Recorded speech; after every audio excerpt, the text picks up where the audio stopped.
right, you guys know how I do. I wait for the weigh-ins, then I make my predictions, and I talk on what I saw on this scale.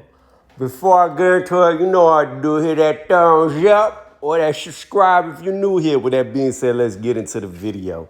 So, there's going to be a few pictures that I'm going to put up of Kell Brook's face, and then I'm going to have his face side by side, Terence Crawford, so y'all can see what I'm talking about. Now, this is my biggest issue with Kell Brook at welterweight, him being weight drained. How well could he get down? It's been 3 years since he's been at welterweight when he fought Errol Spence Jr. Now, after he did the weigh-in, he had an interview with Max Kellerman where he spoke on this, and he said that he believed the only reason why he lost to Errol Spence Jr. was because he was weight drained. He took off too much weight. He understands that now, and that's just what it was. He went up to 160, fought Triple G, lost, came back down too fast, and he just couldn't do it. Now, I'm not trying to take anything away from Errol Spence Jr., but in that fight, I could tell that Kell Brook was significantly weight drained. You could tell because the pop that he normally has on his punches just wasn't there. He was boxing very good. I would say probably the first 4 rounds, he was winning. Then Errol Spence started landing punches as Kell Brook started slowing down. And then one thing led to another, and his orbital bone, I believe it was, got broken for a second time on the opposite side of his face because Triple G, the fight prior, had broke the other orbital bone. So, with that being said, this has been my biggest issue. Before I get too deep into this, I want to tell all the Kell Brook fans this. At 154 pounds, hell, even at a catch weight, if this was at, say, 152, hands down, even though Bud is my number 1 pound for pound, I believe Kell Brook could beat Terence Crawford at 152, 154 pounds. Hands down. With that being said, hands down, I believe Kell Brook could also beat Errol Spence Jr. at 152, 154 pounds. Hands down. I believe Kell Brook is an amazing talent. I believe he's a great boxer. There was a point in time when I believe stylistically he could have given Mayweather a run for his money at welterweight. But that was before he blew up. Now, the thing is, when I saw Kell Brook at 160 pounds, and I'm probably going to put up a picture, I'll go find it after this video ends and put up a picture of Kell Brook at 160 pounds. He was solid. See, most guys, when they go up in weight, especially jumping from welterweight to middleweight, so he skipped 154 altogether. So whatever you want to call it, super welter or junior middle, he skipped that, went up. So he's at the second one. Normally, guys, when they do that, they have a good bit of fluid and fat on their body because it's not a natural weight to them. However, when Kell Brook went up to 160, he looked like a true 160-pound fighter. On the scale, he was ripped up as if he cut weight to make 160. And when he got in there with Golovkin, he was solid muscle, no fat. You know, of course, you're going to have fluid. You're not going to look like a bodybuilder, but he was very lean at 160, which tells me that he's a big guy. I've always known he was big. I just didn't know how big he was till he got in there with Triple G. Now, with that being said, it's been 3 years since he's been back down to welterweight. Like I said earlier, he fought Errol Spence Jr., he lost. Then when he came back from his injury being healed, he's been at 154 ever since. So he's had, I believe, 3 fights there, if memory serves right. Now, with that being said, let's get into the picture I want to show you. Look at Kell Brook's face right here, and I will insert it as best I can.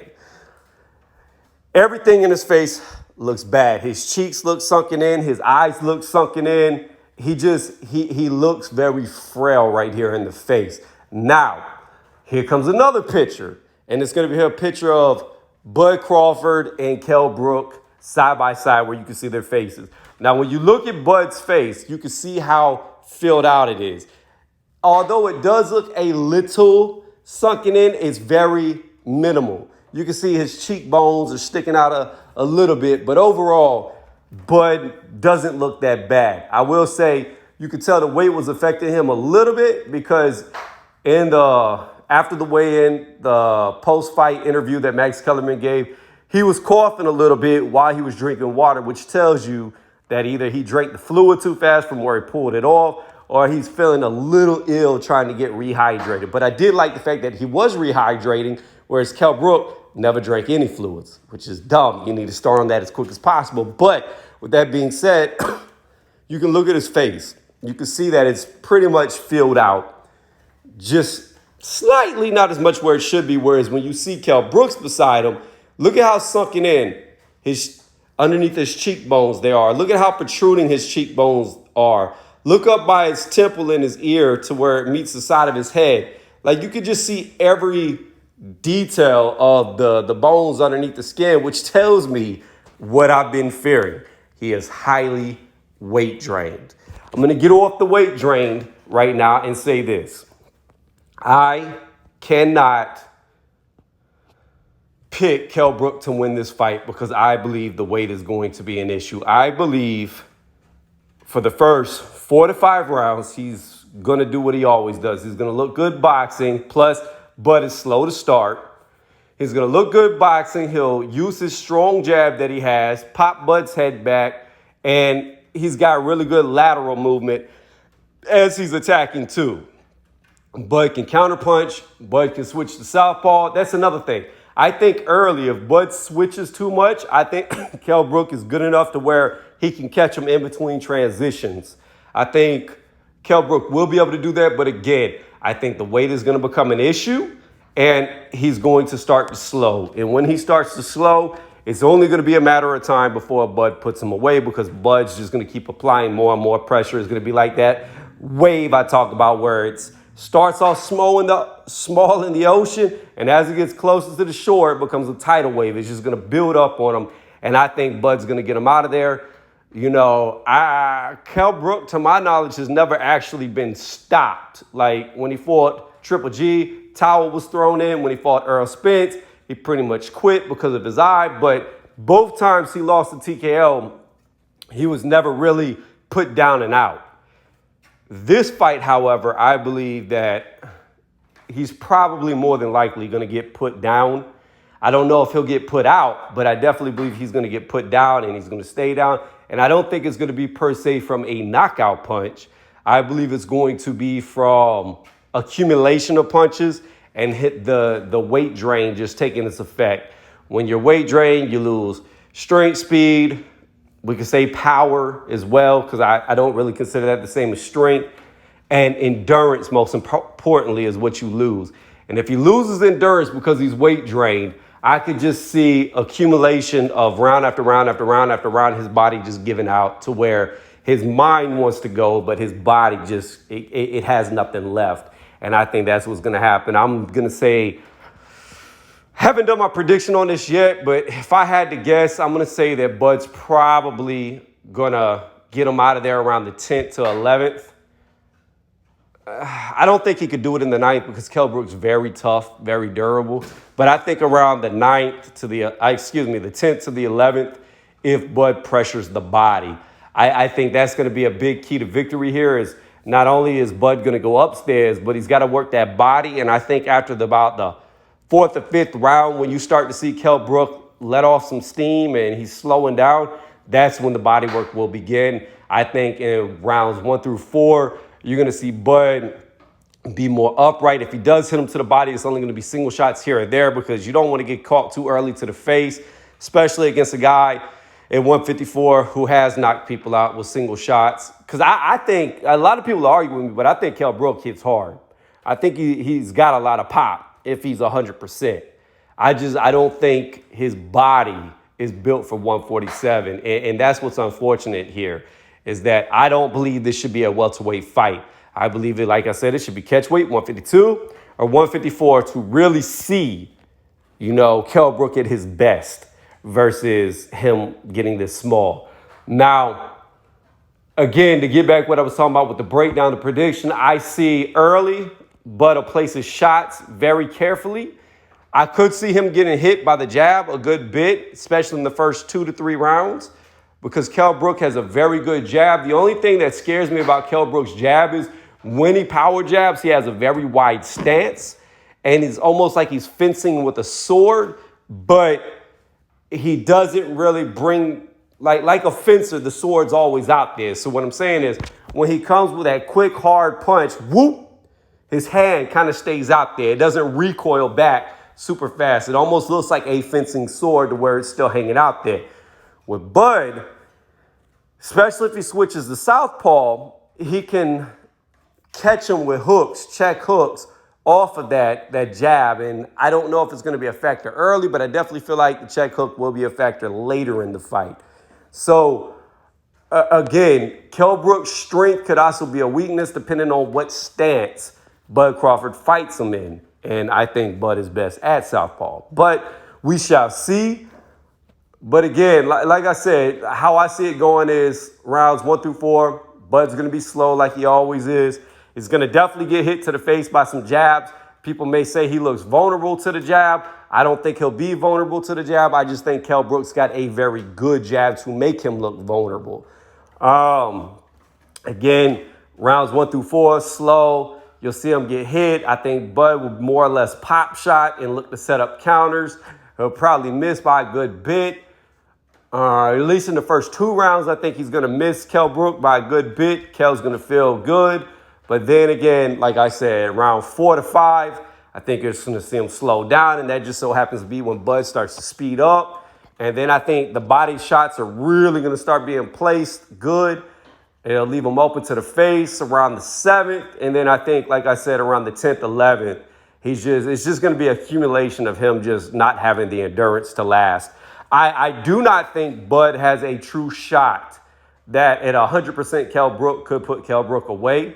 I think, as much as people talk about Sean Porter's chin, I think Kell Brook's chin is probably better. And not probably, is better. But again, it's just one of the things where if keeps coming up in my mind. If, and that's why I can't bet on Kell Brook. But I will say this. If, the word I don't want to use, Kell Brook can show up 100%. If he can be at his full strength at 147 pounds, and if he is not weight drained like I believe he is, Bud's going to have some fucking issues. Bud is going to have some real issues if Kell Brook can come in full strength and go all 12 rounds 100%. He's going to have some real issues because I can tell y'all this. As good as Velasquez looked at counterpunching, Kell Brook's going to be better. As quick as Velasquez was getting his punches off to hit Bud, Kell Brook's going to be faster or much quicker. Either way, he's going to beat him at both quickness and speed. So he's going to be quicker and faster. And as strong as Velasquez looked at first against Bud, Brook is going to be much stronger. So all the advantages that Velasquez had making Bud look bad early, Kell Brook's going to have those advantages probably times 0.5. I wouldn't say he's double as good, but he's definitely better than Velasquez on all aspects. And, as far as ring experience goes, I can't really say that either man really has an advantage over the other. I can say that you could argue with Triple G and Spence that, Brook's been in there with harder fighters, but at the same time, I don't think Spence is the most technically sound fighter. So I don't know how much experience that will help outside of being able to feel heavy shots. But Triple G is definitely, with his jab and everything that he does, sorry, y'all, a much more technical fighter than anybody Bud Crawford's been in there with.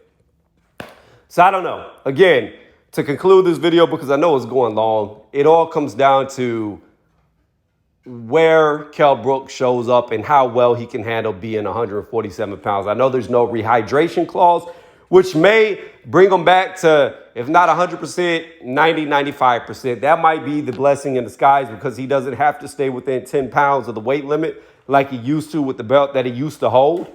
So, if he comes in, say, fight night 165, 170, he very well could be full strength. And all the things that I talked about at the start of this video will have zero bearing on him. But I don't think he does. Just looking at his face, how red his eyes looked, I think he's weight drained. And again, I could be wrong. And I like Kell Brook. If Kell Brook beats Bud Crawford, sorry, y'all, I'm still getting over this sickness that I've had for like 3 weeks. If Kell Brook beats Bud Crawford, I will not be upset because I like Kell Brook. I'm not one of them people to where I only support people where I'm from. I've always liked Kell Brook. So if he can beat Bud, I'm happy for him. I'm not going to be upset, but I don't see how he's going to beat Bud. I think Bud's just got too many answers. And what I'm hoping is if Bud can go out there and make a good account of himself, look good, control Kell Brook, which I think he will, we'll get the Spence Crawford fight as long as Spence is still 100%, and we'll find out against Garcia. Like, we'll see what the no little cook does, what Daddy can do, because we don't know if Spence is 100% after that car wreck. So his next fight will say where he's at, and I would love to see Bud versus Spence. That's what I really want to see. I really think that's the fight to make, and then at least they can both have a real strong common opponent in Kell Brook. Now, you could argue, this is where it's going to come down to a debate between fans. If Bud beats Kell Brook, like I think he will, the argument can be made, well, he beat a much worse Kell Brook than Spence did, or the argument can be made, Spence beat a much worse because he was coming off of an injury. So I can see that argument, which could boost up and build up a fight. So this is a good measuring stick for Bud if he can win. But if he loses, then I don't see any reason why Errol Spence Jr. would not give Kell Brook that rematch that he's been chasing for years. Kell Brook wanted him to come up to 154 to fight him again, and Spence wasn't willing to do it. So I'm hoping that if Brook can win, they'll get the rematch at 147 or maybe a catchweight of 152. I doubt Errol Spence will do it. But again, I would like to see these guys move up to fight Brook where I believe he's best at. But they don't have to because that's not their weight class. And really, truthfully, I'm asking for too much for welterweights to move up to be a super welterweight or a junior middleweight, whichever one you want to call it, just to fight him. Like, that's me, I guess, being too much of a fan of Brook and asking for too much. But again, let me know what y'all think in the comment section. I've got this attempted 11th round stoppage. I don't believe it'll be a knockout. It'll be more or less. I just think Brook's body's going to give out from accumulation of blows, and he's just not going to be able to continue. I think he's just going to be too exhausted to make it to the 12th and final round. And if he truly is weight drained, I don't see any way that he can knock out Terence Crawford. With that being said, if my prediction is wrong, if my eye is wrong, and Kell Brook comes in at 100% strength, power, speed, endurance, I think he very well could beat Bud. Like 100%. Kell Brook, I think, could beat Bud. So I know this is kind of like a shitty prediction, but again, it's too much of an if factor here. If. I got to go with the smart money. Smart money is don't go on the if. But if the if comes true, I believe that Kell Brook is much more technically skilled than Bud Crawford. I do. I really do. Even with his 2 losses, I still believe he's the better fighter at 100%. So we'll see what happens. Hit up the comment section. Let me know what y'all think. If y'all think I'm right, if y'all think I'm wrong, tell me why. And that's pretty much all I got to say. So thank y'all for watching.